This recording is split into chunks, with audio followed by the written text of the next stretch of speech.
Magics18 is cutting edge technology, and so it's featuring a new host of cutting tools. I still find them in the tools menu, cut and punch. I'm first going to talk about just a quick addition to the section cutting.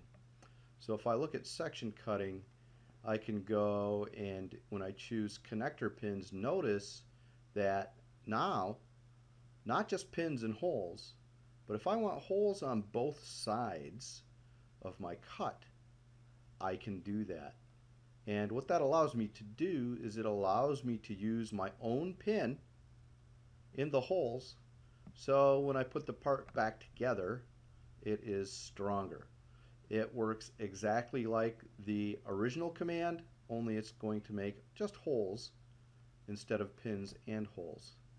There is another command here that's new called side distance. And what that is going to do, it is going to ensure that there's at least 4 millimeters in this case from the edge of my part, and then moving in there will be 4 millimeters from the edge inward before it starts making those pins and holes. What I'm going to do now is I'm going to move on to my polyline cutting, because this is where a lot of the improvements have been made. Now I will indicate a polyline, and this pretty much works the same way that it did before, just define some cut points. But now if I choose to move a point, I can grab one of these points that I made and move it to a different location.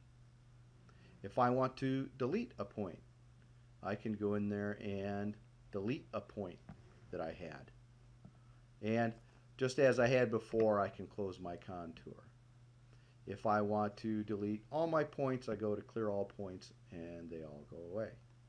So I'm going to define some points again, maybe like so. And another new feature here is this checkbox that says lock polyline to part during zooming and panning. What that allows me to do now is kind of zoom in, see where this is going to affect part geometry, so gives me some more options so that I can maintain that cut line in position without having it move around on the part. If I turn this off, then it's going to look like so, which is also useful at times. Well, I'll lock that back on. Now note that it does not maintain if I rotate the part. Well, I can do that.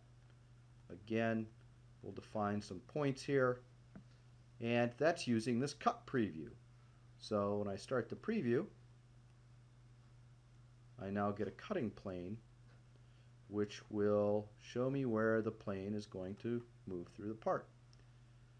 Click the stop button, it'll stop the preview.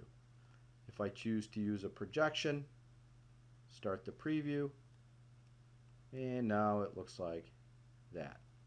Again, stop the preview. So I can also now put teeth anywhere in between two cut points.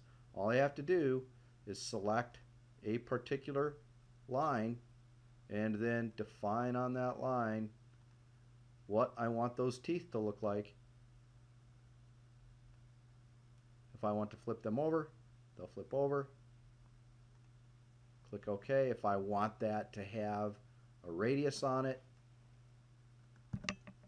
it'll put a radius on it. And then of course I can also use clearance, just as I always have before. If I don't want those teeth, I can remove the teeth, select the teeth that I don't want, and they will be gone. So I'm going to go ahead and cut this. If I want teeth on more than one section of this line, I will apply that and then go choose another section. When I click OK, then I can apply the cut, and off it goes, and it will cut that part.